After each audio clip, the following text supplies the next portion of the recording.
It's so nice to see everyone again virtually. You're on Music and Chat with Shueh-li, and it's a good evening from me to you in Nashville, Tennessee.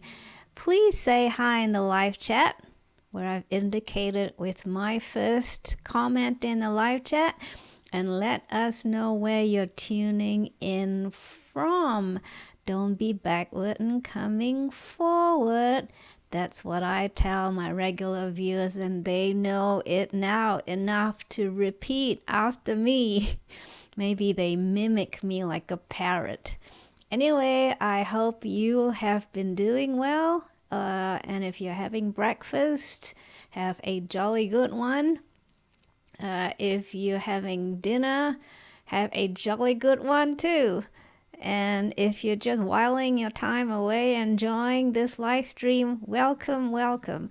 I want to say hi to my bestest friend, Michael Spicer. Hi, Mix, who is having breakfast in Singapore right now. It's 9:03 a.m. in Singapore on Sunday morning.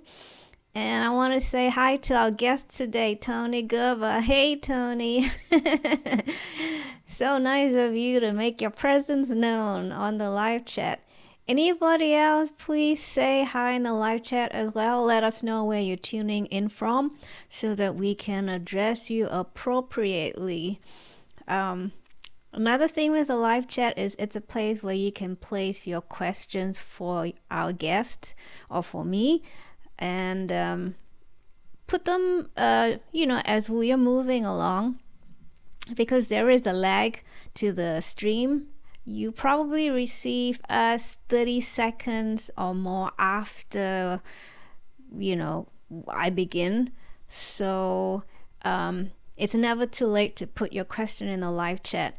By the time it gets to us, it could be a little bit later than 30 seconds, and you want to catch us while we are streaming live so we can attend to your questions as the stream moves along. Who else is there? Mick says he's making coffee. Well, that's wonderful. I hope you made enough for all of us, because there are a few virtual bodies lurking online. I see them.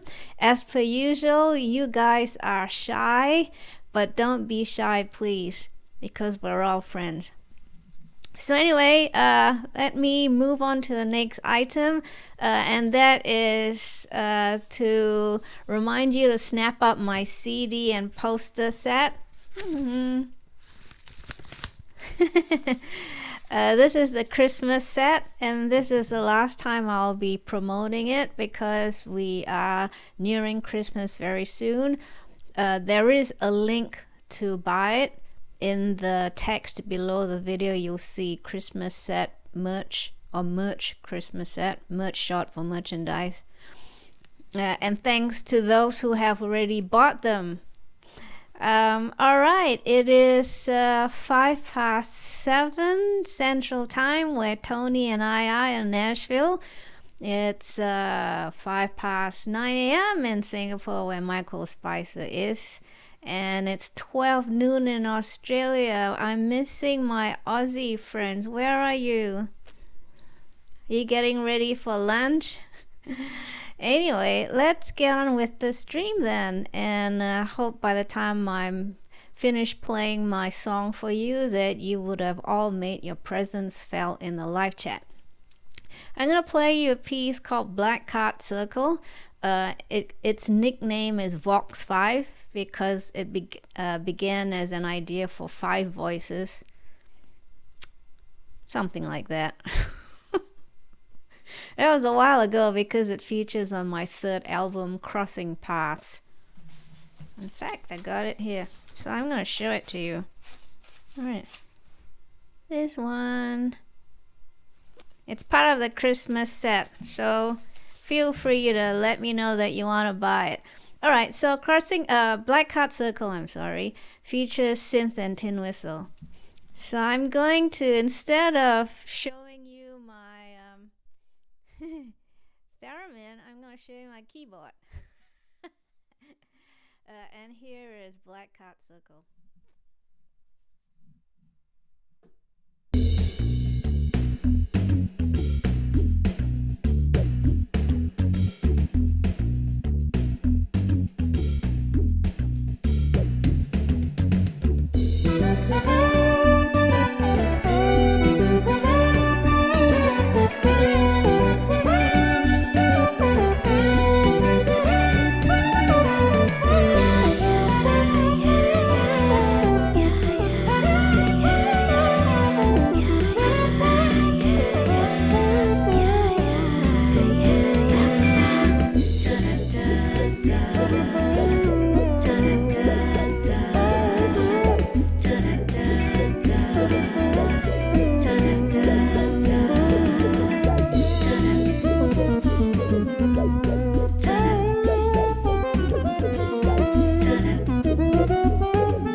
That was Black Card Circle from my third album, Xing Paths. And let us move on. Who else is in the virtual audience? Please say hi again. I shan't remind you anymore, except to say to put any questions you might have in the live chat so we can address them. So, today's topic that our special guest will address is about Second Life, which is a massively multiplayer online role-playing game, or MMPORPG for short. I'm not sure how to pronounce that, so I'm gonna just refer to it by the expanded version. So Second Life is where users donning avatars travel to worlds and lands known as Sims, socialize and trade with other residents. Yes, they live there. And Second Life, the backstory, or a little history. Second Life was launched in 2003 by Linden Labs. And our guest and my good friend Tony Gerber has been an inhabitant of this 3D wonderland for 15 years now, where he performs, sells his merchandise, and creates his own real estate. And he has prospered financially from this venture. We want to understand more about Second Life, so let's bring Tony on. And as you know, I shall call him on Skype. So let's call Tony.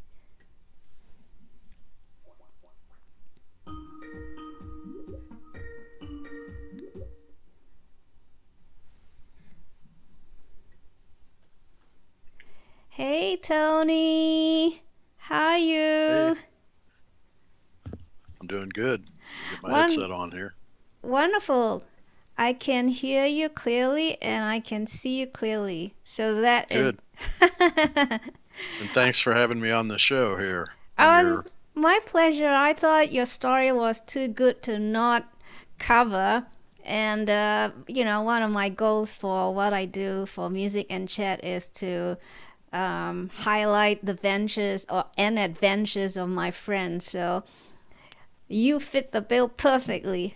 well, thanks. So let's move on to my first question. But a little backstory. In 2006, this was a Wired magazine article, and the Yeah. article was about how bands like Duran Duran and artists like Susan Vega sought out Second Life to market their wares because they discovered that and realized that MySpace had become overcrowded. This was during the days where we had MySpace. Right. Yes, I vaguely remember. Yeah, it doesn't seem that long ago, but that was 15 years ago. That's crazy. And Yep. I was curious how you discovered Second Life, and was it for the same reason or? Um, well, I hear like I'm hearing an echo or slapback or something. Um,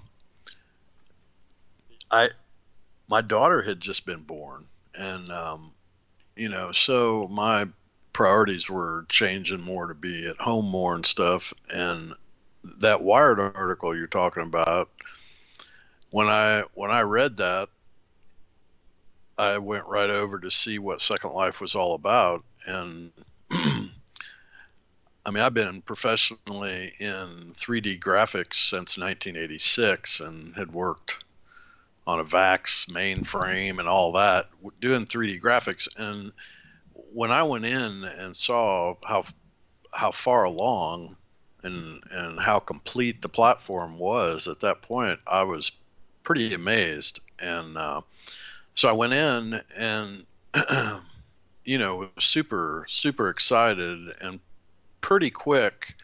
I mean, I went in as a professional person, and I sought out whatever type of entertainment was going on. And there was very little at that point. There was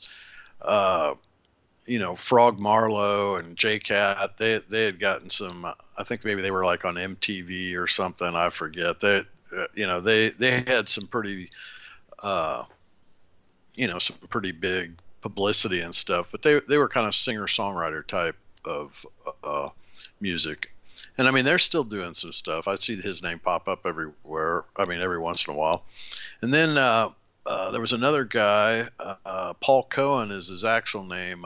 Komuso Tokugawa is his virtual character, and he's known for the blues. But he actually, in his earliest time in there, he dabbled in some of the ambient music. So, it was that was right when I was.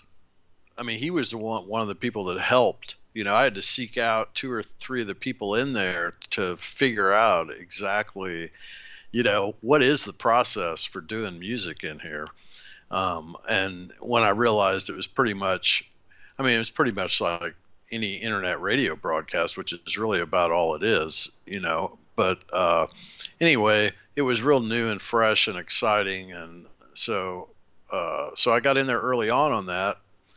And was sleep deprived for a couple 2-3 weeks as I was trying to get myself oriented and build the stuff I needed to build and kind of develop the idea, because I did have a kind of a concept. I mean, my avatar is Cypress Rosewood, and I play wooden flutes, and I'm a woodworker in real life. It's just it's kind of a bit of an extension, but then one of the other things that I had decided I wanted to do was to associate myself with a group that was already established in Second Life, just like in real life. You move into a community and then you kind of start in that community. So what I did was I discovered that the elf community, kind of part of the high fantasy, the dragons and the elves and the dwarves and all hobbits and all that stuff,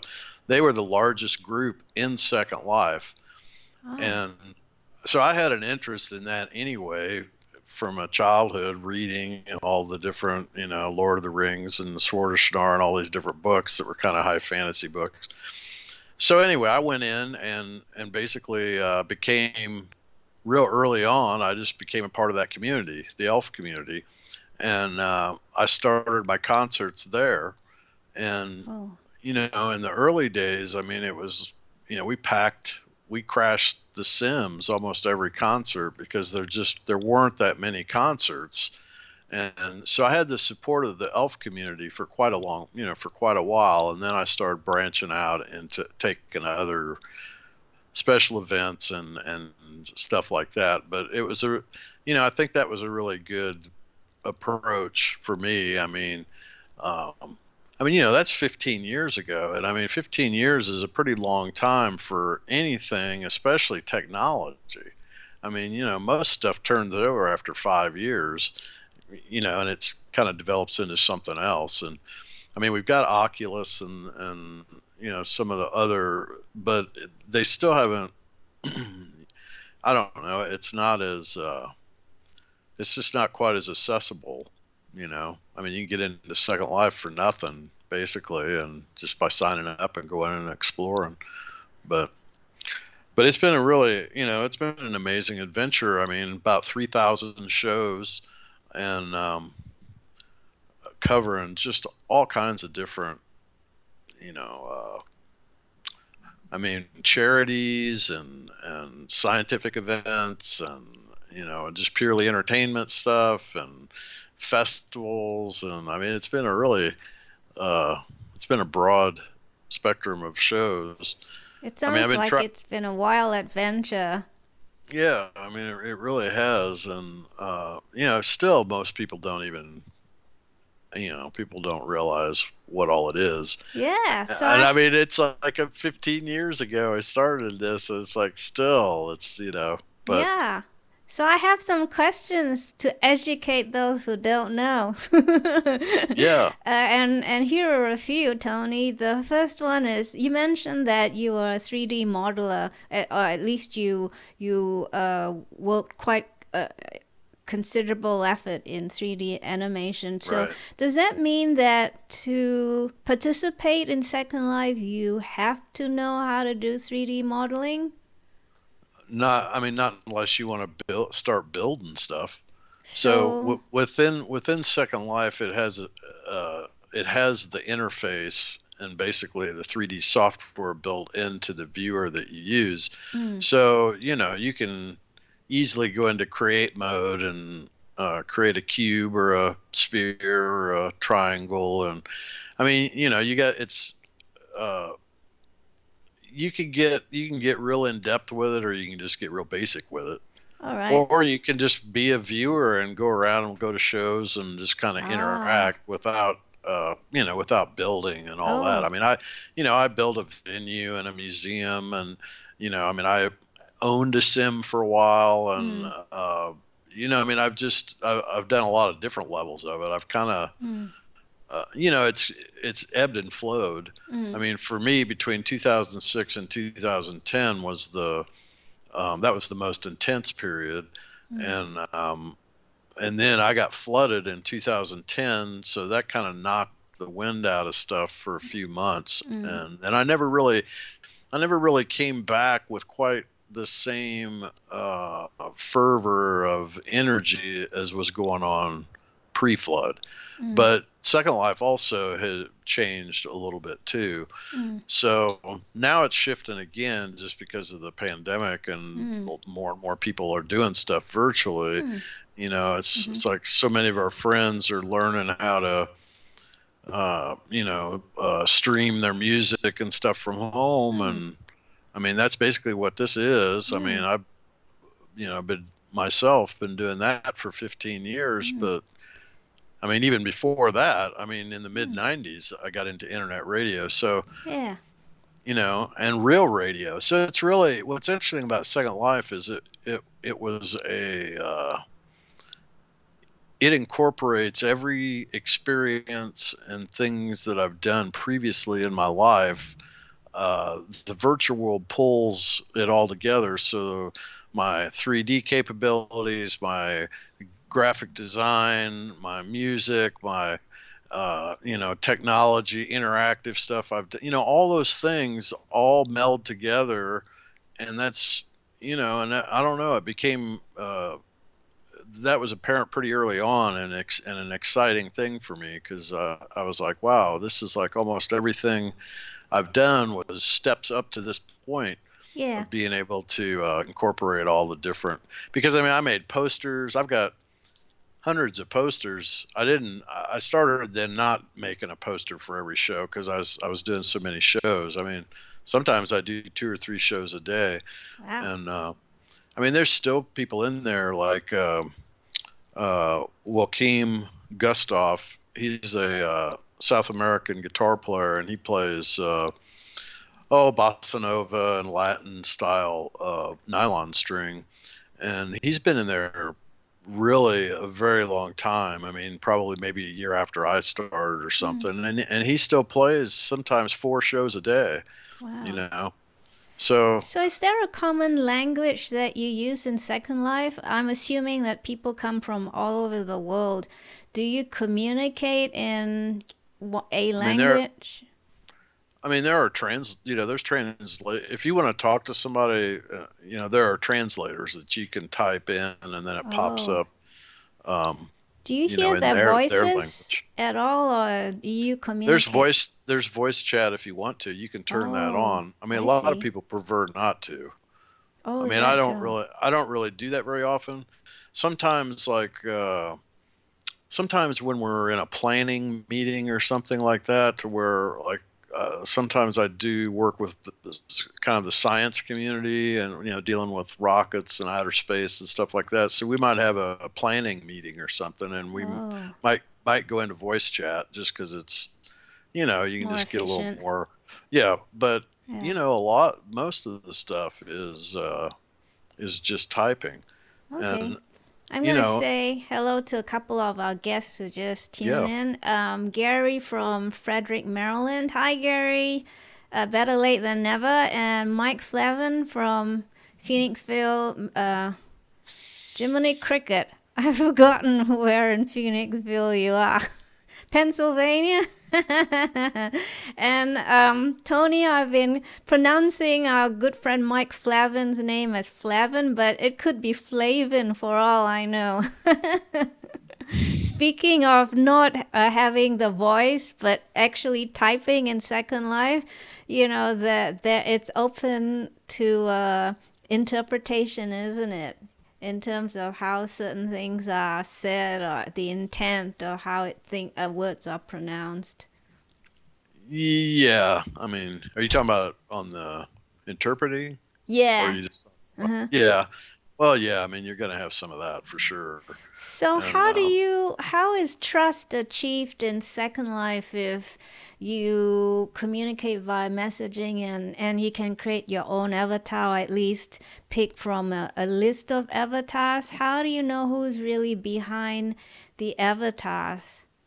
How do you? I mean, you don't really. I mean, unless the person wants you to know.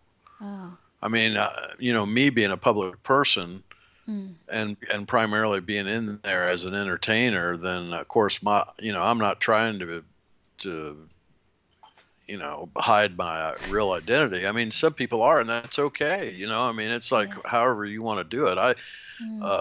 But because I'm a public person, it makes it to where that stuff just. I mean, it's just part of me being in there that my real identity is in there. There's definitely people that their real identity is not. You'll never know. Yeah. I want to show a picture that I screen grabbed from Second Life site itself for those who are new to Second Life. So it's a virtual world, but it's not virtual reality.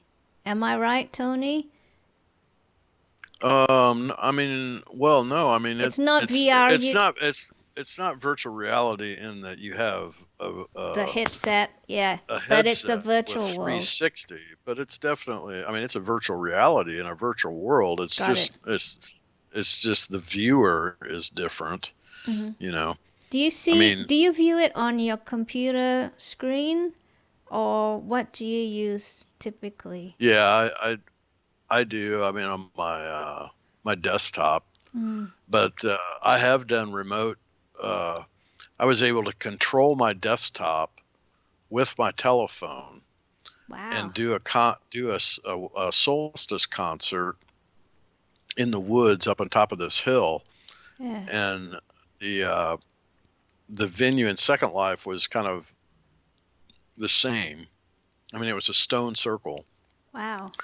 And it was real cold and windy, and I had to run my broadcast stuff on battery, and it was a bit of a deal. So I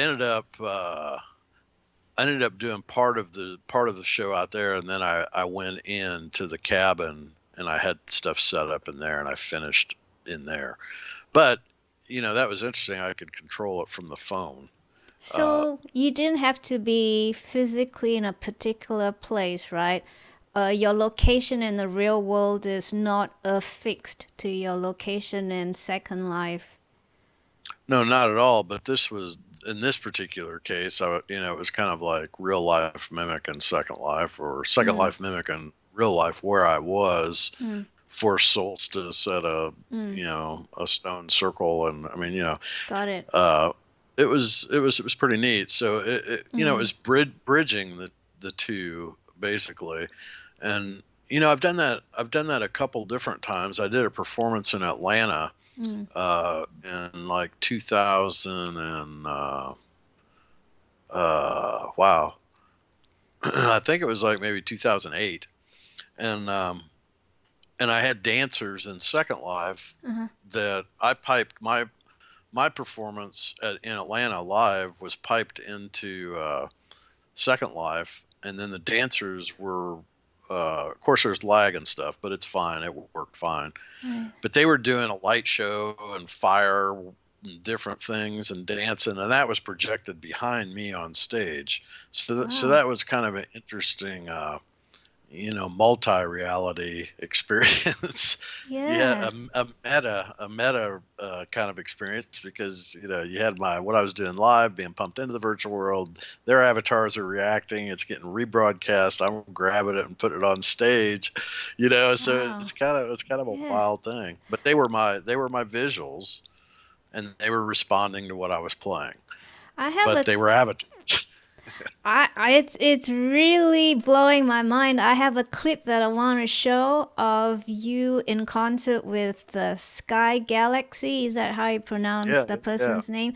Because I Right. have It was a probably Sky was probably the most popular of any performer ever in Second Life. because I have a whole string of questions about it. I'm amazed, as I said. So let me play it right now.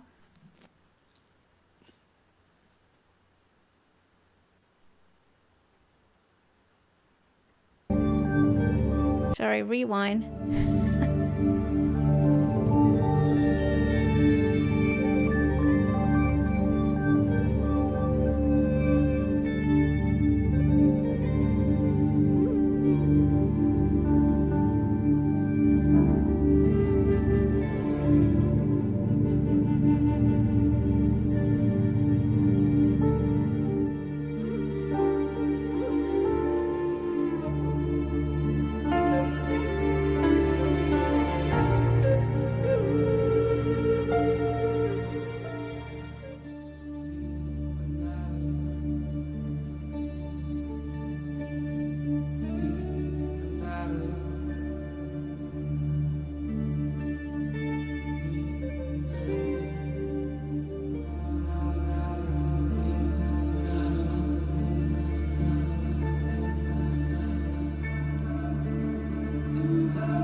That's amazing clip, I tell you what. So I have here my string of questions.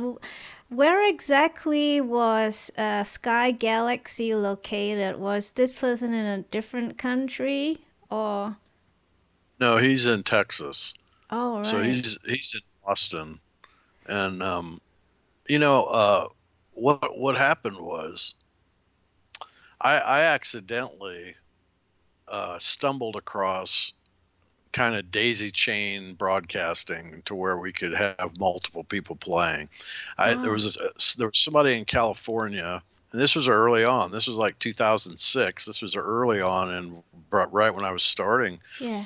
and I was trying to help this guy, and I said, I got his stream address, and I was sitting in my studio, and I plugged the stream address into iTunes or whatever it was I was playing, and I was like, okay, I hear you, it's working, you're getting your stuff out, and my elbow hit my keyboard, my synthesizer, and I heard the tone in my headphones with his broadcast that he was doing that I was testing, and I was like, well, Oh, wait a minute, if I can play with what he's doing, then I could rebroadcast that out, into Second Life, and the audience then would hear the both of us playing. And so obviously you're dealing with a lag issue, so it's like like what I did is right after that we did a trio. We actually did three people in three different places. And so Jan Pulsford was involved, who's a very well-known artist and keyboard player. She was the timeline. So she started, and she could have played solo by herself the whole time, you know. Then the stream went to Steven Seifert, who's a dulcimer player. He added the dulcimer and he rebroadcast out, and I grabbed that signal, and then so I'm hearing Jan and Steve, and I added my stuff, and then I rebroadcast the final mix into Second Life, and it sounds like all three of us are playing. And because oh, it's not, like real hard defined rock and roll or pop or something like that, mm, because it is ambient and kind of space, and because it is in the moment, we can make that work. And it did work. It really worked pretty amazingly well.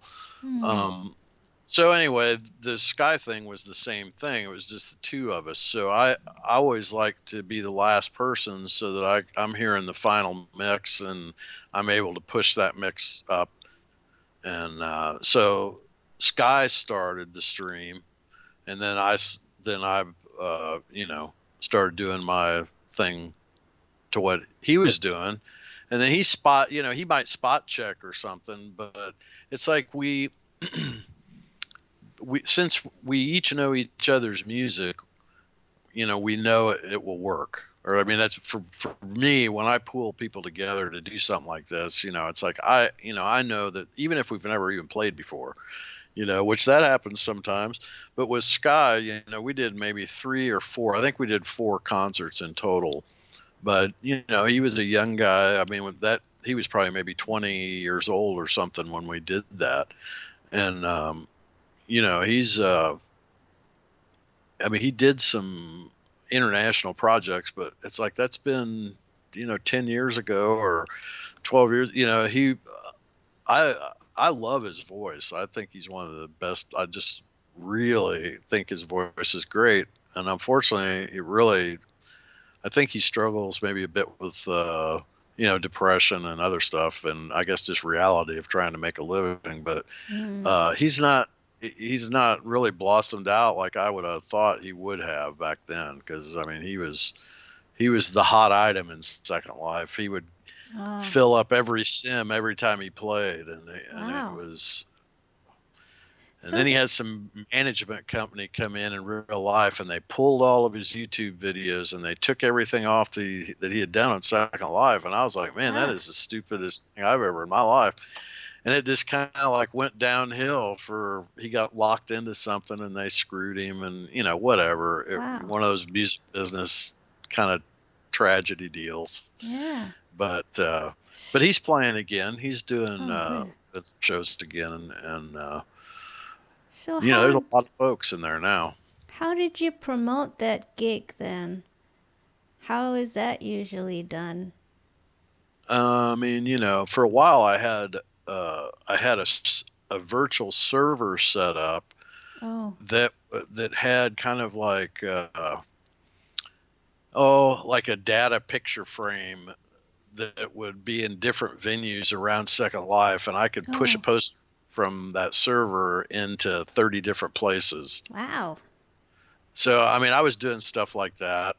I mean, there was different things. I mean, in the beginning, you didn't have to advertise a whole lot because there wasn't much else going on. So, now the competition is I mean, I've got some hardcore fans that, have been coming for 15 years. I mean, it's like one guy was my next door neighbor, my first piece of property and first place that I built before I ever was doing music or anything.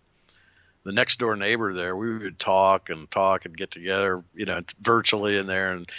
And I was telling him how I wanted to do music and do these multimedia shows and stuff.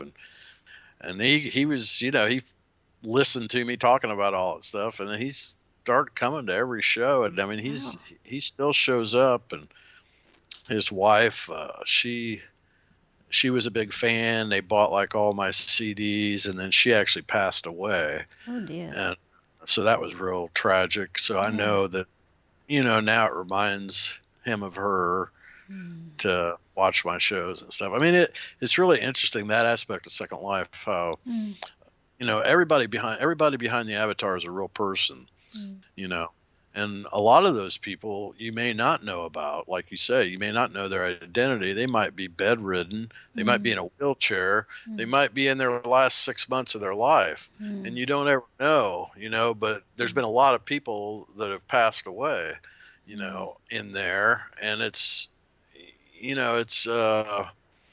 just it's a real interesting dynamic, because when you're performing, the energy is very similar to a real live audience. And, the audience can tell if you're live or not.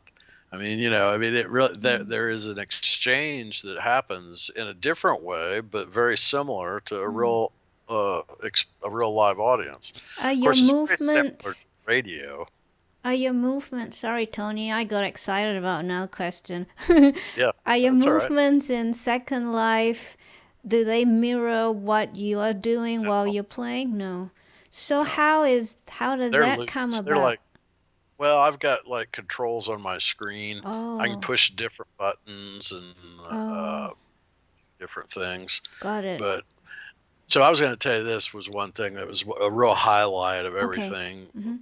I was telling you about the elves and the fantasy lands and whatever. So they had a whole bunch of sims. They might have had like 20 or 24 sims all connected together that Wow. created a like a state or a Yeah. continent or something. Yeah. And so I mean, I worked with some of the guys I worked with in there were programmers and more tech than I was, so they could Mm. handle some things that I just wasn't able to do. Yeah. Well, one guy came up with a flying stage that would hold 50 people, and we could fly from one sim and cross over and go into other sims. And Wow. so I did a tour of the high fantasy lands, which would have been a total of like 20 concerts, I guess, over the course of a year maybe. And uh, and I and, and I featured each different sim, and we would lift off and fly over, and it was just, I mean, I don't know how to explain it because it's not like anything else you'd experience anywhere else. Yeah, I You know, gather that. some of So, this stuff, it's kind of like performance. It's kind of like performance art, and yeah. but it's like a type of performance art that can't happen anyplace else. No. So You know, you have to be quite an expert uh, in knowing what to do, technically speaking, to create your environment and create the way you want your gig to be delivered, because as you were explaining a few minutes ago, your movements don't mimic what you do in real life. It's not like motion capture. your right? your Right. movements are controlled by you. You have maybe correct me if I'm wrong, you have like a library of Of movements. little Yeah, animations. so you I've go got through. different instruments that Yeah. I Wow. can, like, So did you pull it. model your own instruments as well? Because I noticed some of them are specific instruments. So let me show a couple of Yeah. Hmm. pictures. Not this one. They're kind of Where is it? fairly accurate what I'm playing. I think here is a picture that I took from your Facebook, and it shows you with specific instruments. I don't know if you can see it. It's got a Yeah. keyboard. You got, yeah, I think you can. I should be able to see it now. You Right. have a keyboard in front of you, guitar. You have a couple of that almost looks like a modular synthesizer to your. Yeah, there is. It's a Moog, because that's the first synthesizer that I ever saw or encountered when I was 10 years old. Oh, So, so did you um, model all these yourself or? yeah, Oh I wow. did. Well, no, I didn't everything. Uh, The keyboard was given to me by somebody in Italy, a avatar in Italy who was a wow. fan. He just wanted to give that to me, and I ended up Wow. using it for years and years.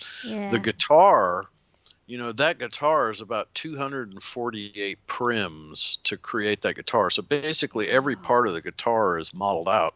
Yeah. And that was part of a Gibson guitar project that I did in 2008. So we hired a digital luthier, is what we call her. Her dad actually built guitars in France, but Wow. she was in her early 20s, and she built guitars in 3D.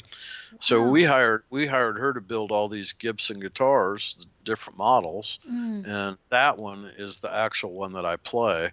So she modeled that one, and then like inlaid my name in the fingerboard, which of course I don't have that in real life, but Yeah. virtual it's there. But anyway, yeah. So some of the stuff, the flutes, I created all the flutes myself. And I created samples of me playing that's inside of the flutes, not for me to use while I'm playing, Yeah. because here in the broadcast of the flute, Mm. but people can buy those. That's part of the products that I had in there, kind of alternate ways of selling my music. So somebody would Yeah. pay, which would be the equivalent of about $5 of Right. real money for this 3D graphic flute that has 10 different samples in it. Right. They pull it out, there's an animation, and they play, and all the people that they're around can hear it and all that. So, Yeah. it's fun for people that don't know how to play music. Yeah. Gives them something they can play around with. But anyway, that then I would sell my broadcasts like right after I did them. So that was something I started doing for a while. I don't know if you can. No, that picture doesn't have. For a while I had a cube, and it was like, tonight's show. If you like tonight's show, you can buy. You can buy the I download. do have a picture of which I was gonna talk about, selling a merch and all. And this one is a 2010 picture, and it does show, I think, your flute and samples you are talking about. I think it's this one. Do you see it on the stream? Yeah, that's one of my shops. So there, basically in between the Cocapellis, you have basically, it looks like a bunch of posters on the wall. Yeah. But each one of those is a like a vendor. Oh. So, well, not everyone. Some of them, like if you would click on one of the CD covers. Yeah. Because I released 2 albums as Cypress Rosewood. Yeah. And so if you click on those, it'll open up a browser page in the virtual world.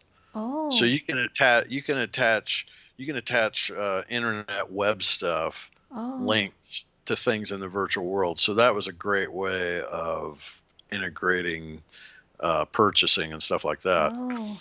Then the little posters that look like a flute, if you click on those, it brings up a pay window, and then you go through and you pay the money, and then it puts in your inventory a little box that's got the flute in it and stuff. So what's interesting is that for those who don't know, as I said earlier on, Second Life was created by the company called Linden Labs, and to transact in Second Life, you use what's called Linden dollars or Lindex, which is known as virtual currency rather than digital currency. And there is you can exchange, let's say US dollars to Lindex and back again, do and the it exchange. changes, it changes just like the regular stock or, money market does. Yeah. But basically 1,000 lindens is equal to about $4. Oh, all right. It fluctuates between maybe 380 and 5 even, but it's somewhere around $4 a US dollars for 1,000 lindens. And so yes, do you find that you get more people buying your music in Second Life than in the real world? it's a little bit hard to really know. It's just kind of like, how do you know if the podcast you're doing is translating to people buying your music, and if you do see an uptick, trying to figure out who it is or what, it all makes a difference. But as far as like trying to figure out, I would say, and it changes from year to year. I've never looked at that. I've never looked at just Second Life to say, because there's other ways of making money in there. One, you get tips, so, that's the primary income, is that people tip you, which is different than radio. You do radio and you can put that you got a tip jar on the web somewhere, but people just aren't used to tipping for radio. Yeah, I know. I wonder why. Yeah, when they started with Second Life and they started the entertainment, they started that precedent of paying by tips. And so everybody does. I might only get $5 for a show one night, or I might get $250 for a show of real money, not lindens. I'm talking about US. Yeah. So which would be like, 50,000 lindens or something, but it's, it's real cash. It's been part of my income for 15 years. And then I've done specialty work like with Gibson guitar, That was a 1-year project. 2008, I spent my entire year in the virtual world working on that stuff. So that was super cool. I mean, when you were getting paid to be there. So, we brought in like Bob Welch from Fleetwood Mac, and we had a whole deal lined up of people to come in to the Gibson place, and 2008 was when the stock market tanked and Gibson freaked out, pulled the plug on it. But we had already gotten paid for our year working on it, and that was a great experience. So there's different it's a platform. It's not a game. I mean, it's like the literary people like Kurt Vonnegut, for instance. I got to meet him virtually in there before he died. He would come in and do literary circles about, whatever book he was talking about. Oh, wow. But there's other authors that have done that. Yeah. And then IBM had 4,000 of their employees in there, and they would do training sessions and things that they could do virtually. You can pass documents around, you can obviously hear audio, you can show video if you want. So they could do training sessions and whatever they do without flying people all around the world and booking hotels and doing all that. So they saved themselves, I'm sure, hundreds of thousands of dollars in the course of a year by virtualizing and that was back in like 2007, 2008, and 2009. But then, things, I don't know, then the corporations started shying away and that part of it for some reason, and I don't know what it was really replaced with, but a lot of the excitement of what could happen, it didn't go that way so much. But like I said, it's still around, and it's still a viable platform for conducting all kinds of things. I had a radio show 2006 to 2010 called When Worlds Collide with Cypress Rosewood. So my whole concept was when worlds collide. So it's like, okay, well, tell me about how the virtual world is similar to the real world for you, or how you're bridging the two together. I mean, obviously I'm doing music, but everybody else, I mean, I interviewed doctors and authors and teachers and, just all kinds of people that were in Second Life. And every week so I did that for 4 years. So I've got a time capsule. I need to get all the archives out, but I've got a time capsule of basically, a pinnacle point for Second Life of all these different people that were doing the entertaining, some of the people behind the scenes. I mean, and people from all around the world. I mean, people would get up at 4 a.m. to be on my show. I mean, it was pretty amazing. Yeah, it's pretty. So everyone out there, if you have questions for Tony, please put them in the live chat as we move towards the hour. Tony can't stay too long with us, and we treasure his time. So please get your questions on the live chat so he can answer them, respond to them before he says good night. So, Tony, when you do your shows, I am guessing that you have created your own venue for them, or you also perform in other venues that are in Second Life? Yeah. I mean, I performed in lots of different venues around. People just hire me to play parties, weddings, Wow. healings. I didn't necessarily get hired for those, but working with Reiki masters with long distance healing sessions and stuff. I mean, there's a lot of different things that we've explored in there, because like that, for instance, that creates a focal point. Your avatars, you have a focal concentration point that's easily, so if you have 5 different people there that are doing a healing session, the virtual world becomes a very strong asset to that whole process. When you're talking about long distance healing, where it doesn't matter, well, anyway, we experimented with a lot of different stuff like that, and I mean, it's been a very and I've got to meet and travel and meet some of the people that I met in Second Life, which has I been was really, gonna ask, yeah. you So, know. yeah. How many of these Second Life friends became real world friends? Um, well, I mean, a few of them have for sure. I had one funny incident. I'm in West Nashville and I was doing a concert and I said, "Hey," I said, "shout out." And I mean, this was like a long time ago. This was like, 2008 maybe or something.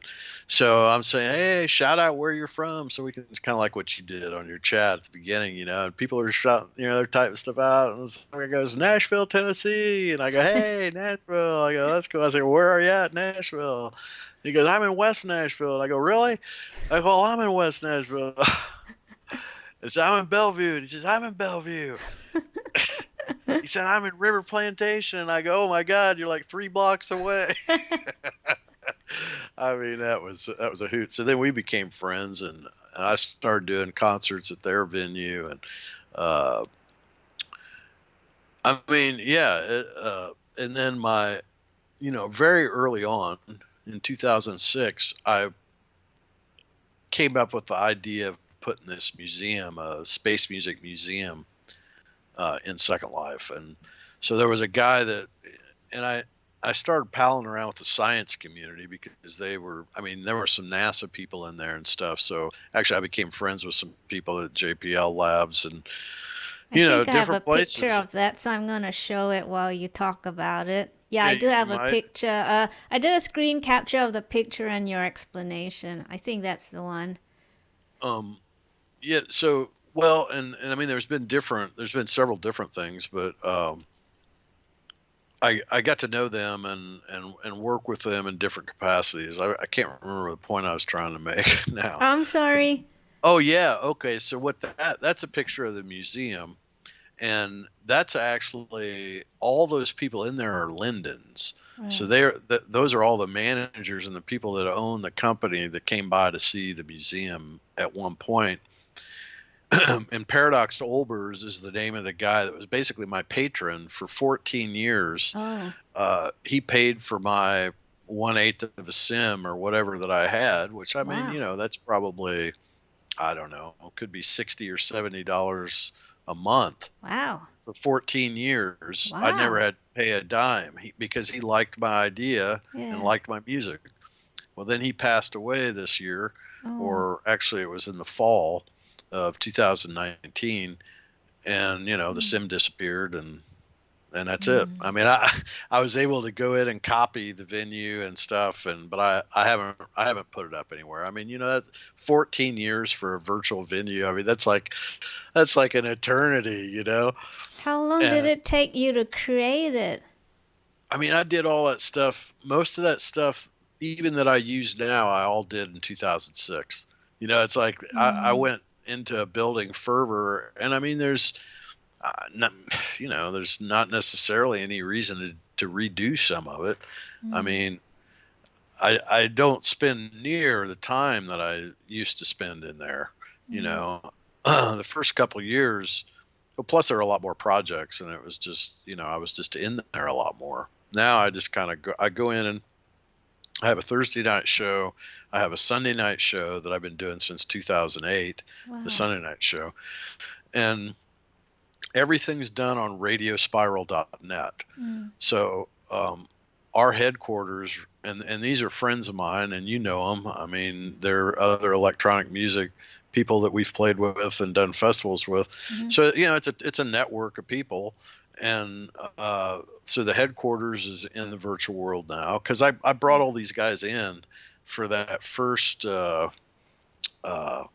that first Yuri's night Oh, concert yeah, in I have your 2007. picture as well, so Yeah, continue. SpaceCraft played, but there was 11 other groups that played, and people like Mike Metley and Daryl Bergen, and can't remember everybody, but it was their first time of playing in Second Life for that festival.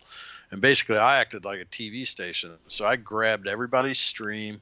You Wow. know, I was the mainstream that everybody listened to, but I coordinated all that, and I emceed in between, and then would start their stream, and so that was a set that we did for SpaceCraft, which is a band that I have.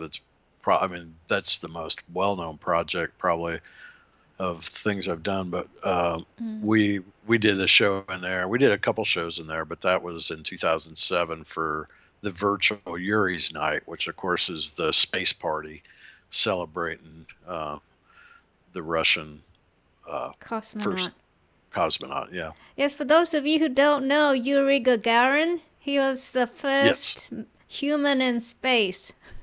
Right. As far as I remember. Yeah. So I mean, even the NASA people celebrate. You know, it's just a big space party all around the world. All different countries participate. So Second Life participated as well, just like they do with Burning Man Festival, and you know, a lot of the real world stuff. There's a virtual version, you know, so it's been fun. I mean, I did like Obama inauguration in there, you know, and different stuff. I mean, we had. I did like. I was trying to remember. It was a black woman who was assassinated in maybe 2007. She was a humanitarian, big name, and it was very tragic. I can't remember, but it's pretty controversial because of the people that killed her and whatever. And so anyway, we did a big gathering, a big peaceful gathering, but we had, you know, some of the not so nice people, you know, came in and griefed. They were called griefers, but they came in and dropped like gigantic 3-dimensional blocks that covered everybody up, you know, and nobody could see each other. You couldn't, you know, so there was ways of you know, coming in and basically, you know, virtually terrorizing people. And I remember that event, you know, because there was a lot of people there, and it was an important thing. But I remember I didn't act like, I never acknowledged what was going on. I continued on with my music and what I was talking about, and I never acknowledged that they were even there. And eventually, you know, somebody was able to boot them out and turn stuff off, but the music never stopped. And that was an interesting experience. How did you remove those blocks then? Do those blocks belong to the people who created them, or are they free for all, you know? Yeah. I mean, there's different little loophole ways of doing stuff, but but basically the person that owns the sim or the person that has administrative status with the sim is the person that has to go in and remove them.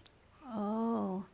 So if there would have been nobody there associated with the sim for that event, they wouldn't have been able to, you know, it's just like anybody can't remove them. It has to be somebody that has the, you know, the clearance basically to do stuff like that on the land. Wow. But you don't see that much anymore. It, you know, for a while there, it was kind of, and a lot of it was kids, you know, young, you know, whiz bangs coming in from World of Warcraft. And you know, so they'd be coming in, and it's like this is not that kind of, it's not that kind of a world, you know. You could and what was funny is, you know, somebody that was 15 years old, you know, you could usually almost immediately tell, you know, there was like certain signs that you could tell either by the way they talked or expressions or their actions or something, you know, would kind of give it away. But that, you know, there was a phase where that was going on, but it's not like, you don't really see that kind of stuff that much anymore. I noticed that on some of the Second Life blurb, they do distinguish themselves from a battle game. You know, they say we are a role-playing game, we're not a battle game. Yeah, and like I said, it's more of a platform because, you know, you can go in there and, you know, create a business, for instance, or the stuff like I was talking about with IBM or you know, art shows. I saw a list of museums too. That's quite fantastic. Yeah, there's been like architectural, like one of the big churches in Germany or something. They built, you know, as accurate as they could, a version of it. And there's been one of the most interesting things for me was working with the NASA folks. I did a concert on a mapping, Mm-hmm. a digital mapping of the flyover of a section of Mars. So Wow. when I set up in the crater down there, and as people would walk and stuff, they would be seeing pretty accurately what that spot really looks like Wow. in real life.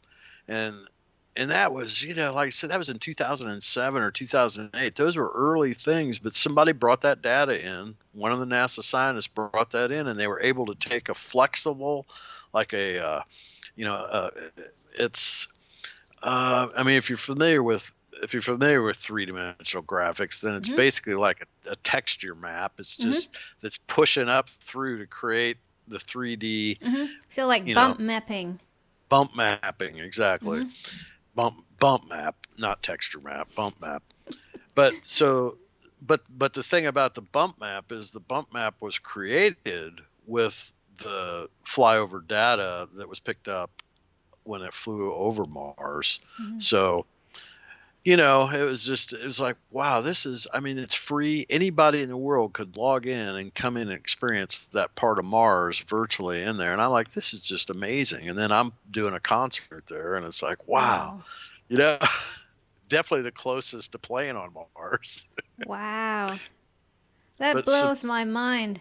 there are so many things like that, and I just, I should really, I mean, we haven't even like hit on about 1% of what I was even thinking about I would talk about. It's crazy how much. 15 years, it's a long time, I guess. But yeah. So, I'm I've gonna. been dragons, I've been mermaids, I've been all kinds of stuff. Merman, I'm sorry. Merman, I guess I see what you mean. The sky is the limit, or the imagination is the limit, isn't it? You can be whatever avatar you want to be. Wow, I hadn't thought about that. Yeah, I have a giant Les Paul guitar that's about, it would be like about probably 30 foot tall that I used on one of my Wow. dragons for a big festival. The Wow. dragon world's pretty big in there too, and like just your classic, aquatic dragon and fire dragon. You got all your different, for anybody that's into that stuff, kind of the high fantasy. So there was a lady in Canada who just was an amazing builder, and the dragon avatars were massive and huge, and it was just and they're still there, and that's where I live. I just recently again put up a homestead after not having a place for a while because I had that venue, but then when my venue disappeared, I was like, I'm just going to go back to the dragon world where I was for years before, and some of the same people are there. Some of the people have passed away. Some of the people just aren't around in there anymore. But anyway, it's that's been kind of a shape-shifting thing. Wow. It's, Speaking I of wish I could. shape. I wish I could really do my gear the way that I can do it. Just by dragging it out onto the stage and pulling it back into my folder. Speaking of stage, you reminded me of that clip that we saw earlier on, and I wanted to know how you got that footage done. With the fly through and the dissolve, the A/B rolls and stuff. Was that how was that? And that was another filmmaker. Oh. So it's a real team. It's a real team of people. When we would do the real special events, like if you go onto YouTube and you look, if you look up Europa Under Ice, or if you look up Red Lashes of Mars, those were two kind of interactive performance art pieces where I worked with a sim designer programmer that was in with the Lindens to where he could do coding. He could do coding that was removed from the Second Life servers, because a lot of the problems with things are that when you do all this stuff and then you have a whole bunch of people show up, the lag is so much that sometimes it freezes you and you can't even do your performance if you're doing unusual stuff. So he was able to take all the calculations and route them away from Second Life onto one of his servers. Wow. So what happened is that our performances were almost flawless. The speed of the animation and everything, because all the heavy duty computation was relieved. So anyway, what I'm saying is there's people that I was able to work with in those capacities, and so the filmmaker filmmaker people. They were real. Some of them were, one guy was from Hollywood. I mean, he was a Wow. filmmaker his whole life, and he set up a virtual film studio. And they would come in and they would have maybe 2 or 3, 4 cameras that they're running in their interface on their side, Yeah. and recording all that stuff, and then going back and editing just like you would, Wow. to see what we just saw. But yeah, I mean, it really is endless, and it's been a fun time, and I'm still enjoying it. But I love radio, so it's really, Mm. it's really integrated in with radio, Mm. uh, because that's, here's the microphone. I mean, it's like, I've got my studio. This is kind of like what I first experienced when I was 9 years old and played guitar and sang on the radio, I mean, so I've had 50 years experience in radio, and Second Life has been part of that. Wow. That's amazing. So for someone who's interested in participating in Second Life activities or the life of Second Life or the world of Second Life, what do they need to have? Are there computing requirements? And I see online that you could, if you have a PC or Mac or you run Linux, you could Yeah. participate in Second Yeah, Life. you can get a What else viewer. do? Well, I will say that it, it pushes your machine. Oh, okay. So if you got a laptop and you're working a lot in Second Life, you could burn your laptop up Oh. quicker than it normally would. It'll run the fan full blast and all that stuff. So, Oh. so the requirement is basically, you need a pretty up to date, fairly beefy computer to be able to handle all the calculation that's going on for real time animation and all the stuff that's happening.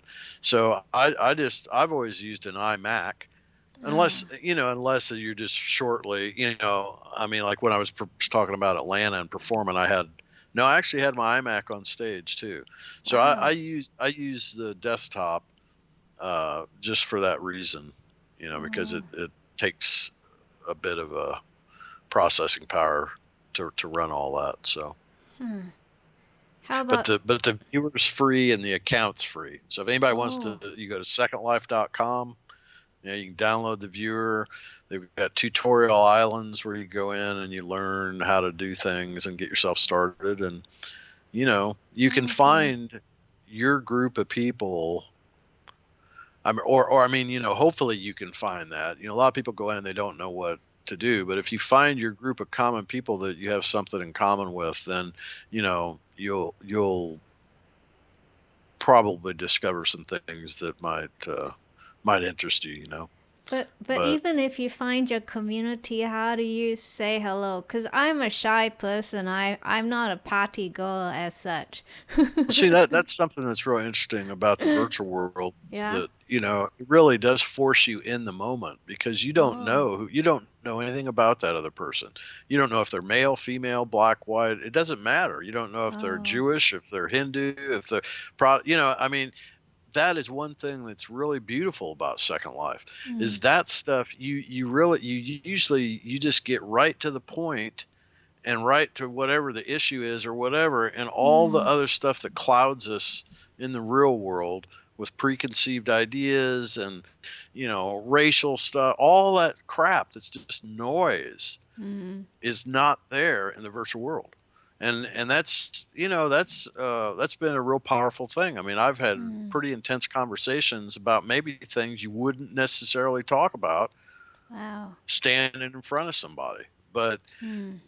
in the virtual world, you can get a group of people together, and there's some different things that can happen that may or may not happen in real life, just because of the Mm. lack of all the distracting stereotypes and everything else that we deal with in real life. Have you ever been threatened in Second Life? Um, I mean, I don't know what anybody's really gonna do. Mm. I mean, you might, like I said, back when they were doing the griefing and stuff like that, and so, Mm. there were like, little things, but I mean, Mm. it doesn't really, you don't really have the power to do. You I can't hurt mean, anybody physically. yeah, I mean, if somebody, if somebody's out for you for some reason, then I guess it doesn't matter. But no, I don't think I've ever really had any. I mean, there's been a couple false identity things. We had one guy that was posing to be a Tibetan priest, but he was doing things that were way out of the box of what a normal person that would do that would be. I mean, he was a con man. So he was in a pretty, he was in a fairly lofty position and had a lot of people going along with him. And and I was working with him for a while, but man, I started just suspecting. And so I finally, you unmasked him? Yeah, I finally come forward and with some other people, and it's like, there's no way that he's what he says he is, because by his actions and all this stuff. And we finally, he finally disappeared. What's one thing that tipped you off, you think? Well, I was trying. It's been so long ago. I was trying to think of what was the final thing, but it was, it had to do with money, and it had to do with, basically falsely, representing and taking people's money. I mean, just like any con thing. But it was being done, though, under the guise of the Tibetan thing, which was even more infuriating, because it's nothing like what any of that is, So, but I mean, like I said, they had built some of the Tibetan temples and stuff in Second Life. I mean, it was, it was pretty extravagant, the whole deal. But it would come down to, he was trying to. There was something. Daggone, I wish I could remember now, because there was something it was something related to me, and but I mean, it was something he said or did, or something that was the kind of the alert, and I started exploring more and asking around, and then it was like, this guy's full of crap. He's ripping people off, and that's, it's like the last thing you should be doing, posing in the Tibetan deal and then doing that. That was just like, or like the Christian faith lots of times. So how safe is your personal information then? Well, I mean, it's just like anything. I mean, if you're going to give it all out there, then it's what it is. But I mean, your personal information, you don't have to put any of your personal information in there.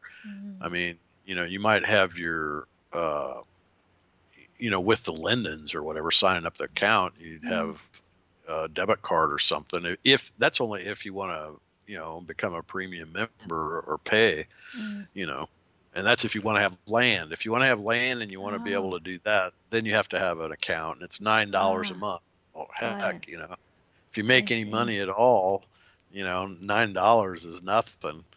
Do they take a commission from any monies that you make in your do activities? Transfer it. When you transfer it into U.S. dollars, like if I think what they've done now is made it just a $3 deal. So whether you're transferring $1,000 or whether you're transferring $10, they take $3.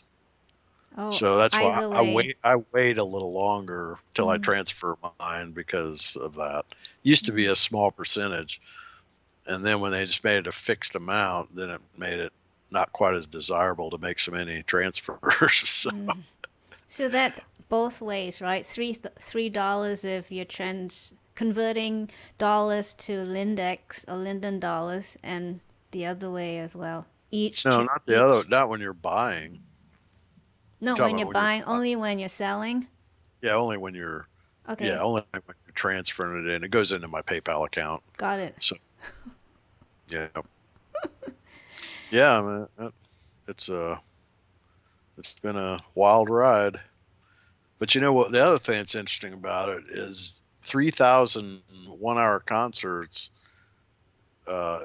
is just any way you slice it. It's a lot of playing, a lot of doing stuff. So, it prepped me for my live shows in real life. Oh, yeah. I mean, I've been doing live shows all along, but but there was like those 2 or 3 years of intense work in Second Life honed my live show in more, and even my rapport with an audience. Even though it was virtually, you're still, one of the craziest things is watching the chat of people talking. You're getting instant, immediate feedback of, you're hearing what people are thinking, basically. I mean, you're seeing what people are thinking, basically, like you don't when you're in a real, when you're in a real venue. You don't necessarily, I mean, you hear hooting and hollering and clapping, but you don't like start seeing discussions and what people are talking about and different That's stuff, true. So that's actually a real interesting addition to the virtual performances. It'd be interesting if you could have thought bubbles, like above each person you see their thoughts. Right. Yeah. Yeah. It'd be wild. But they, some of the things too is trying to figure out ways that the audience can participate.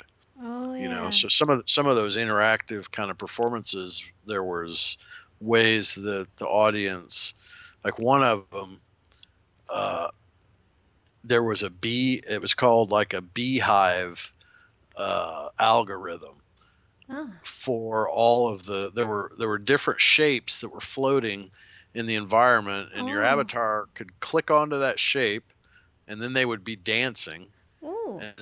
And it would be slow. They would be dancing, and then the thing would be slowly moving. But then if they'd take their mouse, and I was floating on this particular one, I was floating on a planet Jupiter, and I was moving around in the sim. And if they clicked on me, then their cube would slowly start to turn towards me and start to follow me. So if everybody wanted to click on me, they would all start swarming like bees, and then if you'd click someplace else, then you could break away from the thing and go down, and then they're dancing and doing stuff, and the filmmakers are getting all that. And I mean, it was really a cool thing. A couple of the performances, when we were done, our jaws were just like on the floor. We didn't even hardly know what we had just experienced. It was, I don't necessarily have that stuff happen anymore. You know how things are. I mean, early on, it's the excitement of the newness of everything, but there was a couple performances that were very otherworldly and very as intense performances as any real life performance or anything I've ever done. So anyway, just rattle on and on. Yeah, we couldn't we? We have a little comment from our friend Mike Flavin. The ability to boot trolls would be nice to have in real life. Yeah, really. I guess you can in some of your places if you just ban somebody or block somebody, and we have to do that with those people that come in. We block avatars from being able to come into a sim if somebody's a troublemaker. I mean, there's, back when it was really more prevalent, there had to be 2 or 3 people that was their job at an event, just like a bouncer. Is they were there to handle any griefers or any rowdiness that might happen with people coming in. So it's really funny the different kind of phases that it all has gone through. I mean, I haven't seen anything or thought of that stuff much at all in the recent years, but it did go through a phase there. Do you think in the current situation, Second Life is beyond popular? Do you think it might herald in a new age? I mean, I just think it's a small stepping stone. I mean, they launched Sansarar or something. It was I saw that Sensor. Yeah. Yeah, but it's not really. I don't think it's really doing like what they would like it to do. So it's hard to know what the next step is. I mean, I would have thought it would have happened 10 years ago, but it hasn't. And I really have been ready for 10 years to whatever the next level was going to be to really go. In fact, I've waned off a little bit. I mean, I've continually, at least once a week, been in Second Life to perform. Yeah. But it's definitely waned off from what it's more right now this year than it was the previous 4 years, but Yeah. I mean, I still do special events, solstices Yeah. and I just hear different, you. but S- I'm not in there as a regular at different venues and stuff, like I used to be. So, So, our good friend Mike Flavin says again, the interactive thing is very interesting. If not for the time delay, virtual jam sessions would be really cool.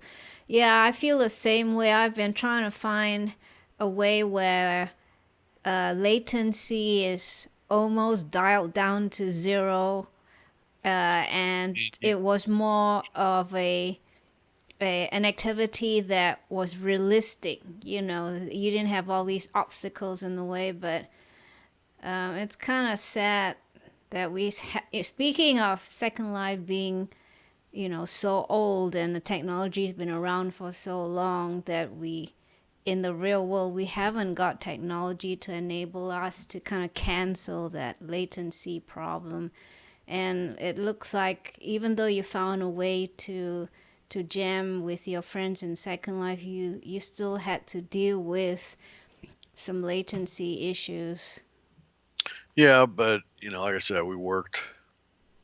I mean, yeah, it is what it is. You Yeah. just, I mean, I told, I think I told my mom the other day. I was talking to her, and I'm getting some Oh. arthritis in my thumb, Oh and no. she has some in her hand. So I was just, sharing back and forth. And I said, yeah, I said it's finally it is affecting my guitar picking and some of that stuff in this hand, which it didn't until this year. Yeah. And it's not all the time. But my whole point was, Mm. it's like, I could play with my elbow if I needed to. Mm. It's like I'll find a way to play with Mm. whatever my parameters are. I mean, Mm. I'm not like a flamenco player that has one technique and one style and everything's based on that technique. And if Mm. something happens, then I'm not able to play. Mm.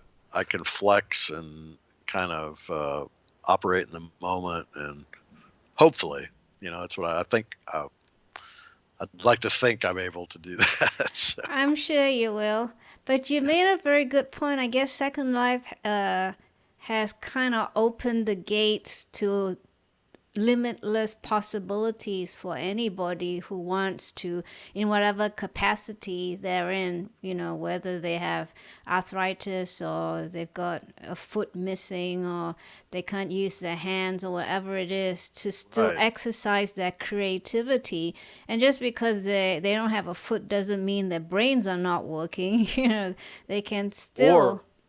Yeah, or on the other side of it, the people that are actually there in the audience, as you Mm, get, they're dancing together and they're doing all kinds of stuff, and mm, that might be a person that is bedridden and has no other way of mm, socializing and interacting and enjoying entertainment and dancing.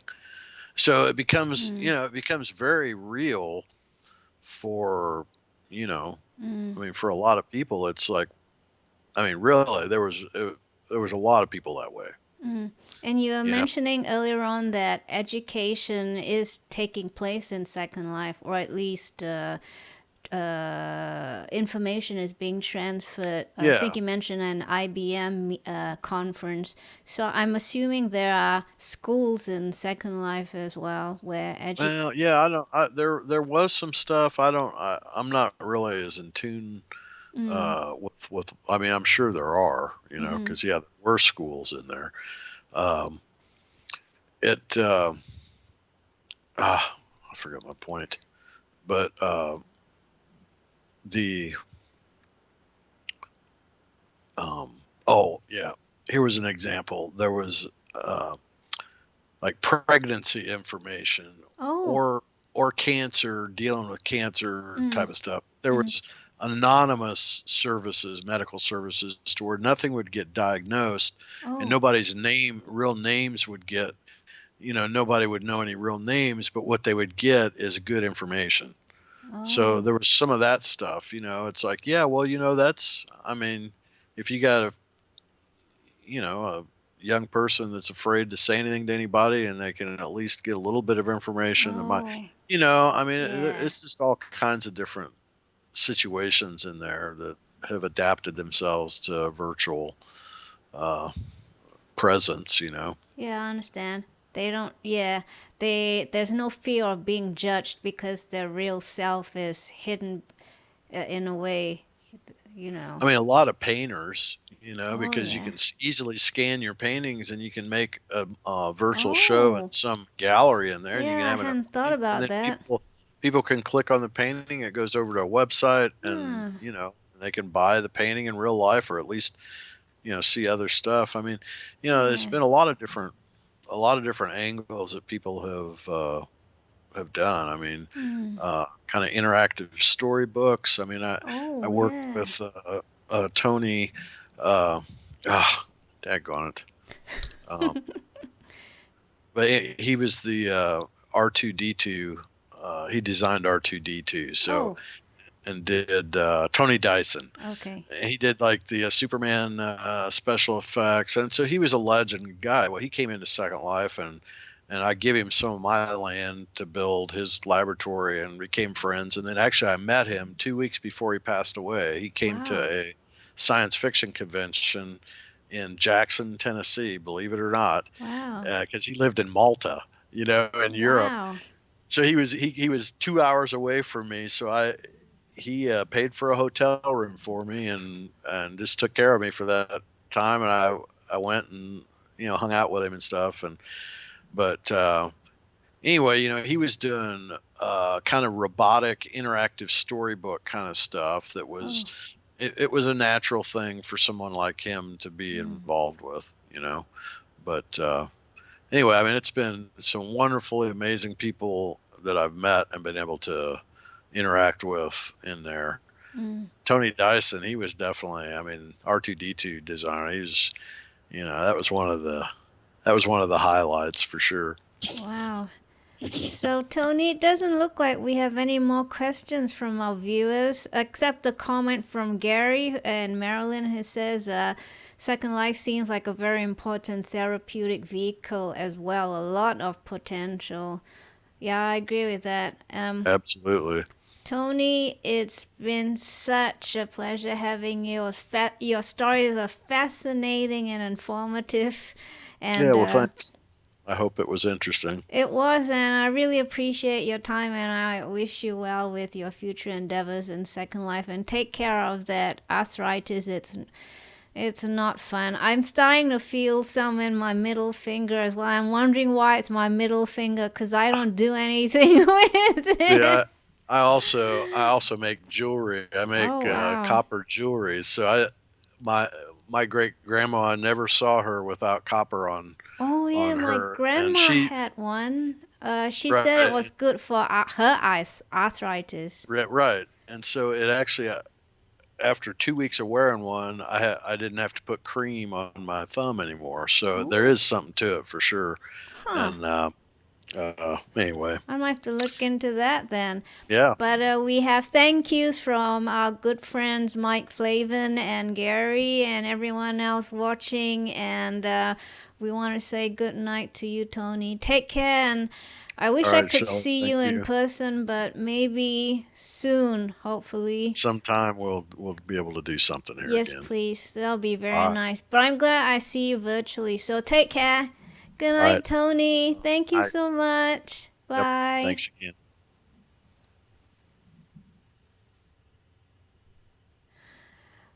So that was Tony Gerber, folks. That was quite fascinating, wasn't it? He had so many interesting adventures to share with us, and I've always been curious about the technical side, because we deal with technology, right? Having to set things up. The traumas associated with trying to figure out what works or not and why doesn't something work, and then having to deal with utilizing the technology in the activity that we're interested in. Second Life sounds quite interesting. I might decide to give it a shot, but it looks like you need to invest quite a bit of your time, but it sounds like time worthwhile. Anyway, speaking of improv and jamming over the internet. In January, my good friend Michael Spicer, who is still here with the viewing audience, I think, Michael and I will bring you an improv session using Soundjack, which promises and somewhat delivers nil latency, but you have your constraints as well. Often you do have added artifacts and things like that, which you can somewhat deal with. But so we're gonna do an improv and record it and then play it for you and discuss it in so few words. So catch that in January. And today and January's episode is in support of remote music making, really. Synthesizer history fanatics. I think I mentioned last week that next Saturday we will have the dynamic duo of Jim Scott and Herb Deutsch, two members of a team that made the mini Moog happen. As you probably know, the Moog company was not doing so well at a time when Bill Hamseth and gang decided that maybe what the world needed was a more portable version of the Moog synth. So join me next Saturday for Jim Scott, who was the project leader, and Herb Deutsch, who was the co-inventor. But before I bid you adieu, I am making a post office drop on Monday, should you still wish to purchase my CD and poster set. So I think you've already seen the CDs that I have. There are 4 of them. The URL to doing that is in the text below the video. So I hope to get some messages from a few of you who are still interested in giving my music as Christmas presents. All right, so gang, it was good to have you around. Always a pleasure to have your presence, and I will see you next week. In the meantime, stay safe and take care. Yes, thanks, Gary. Gary has bought my Christmas set. I was so pleased also to send a couple to Germany. So I'm looking forward for more of you to say, I will take a set, please. That's me selling my wares. Speaking of selling one's wares. So, okay then. Night, Tony.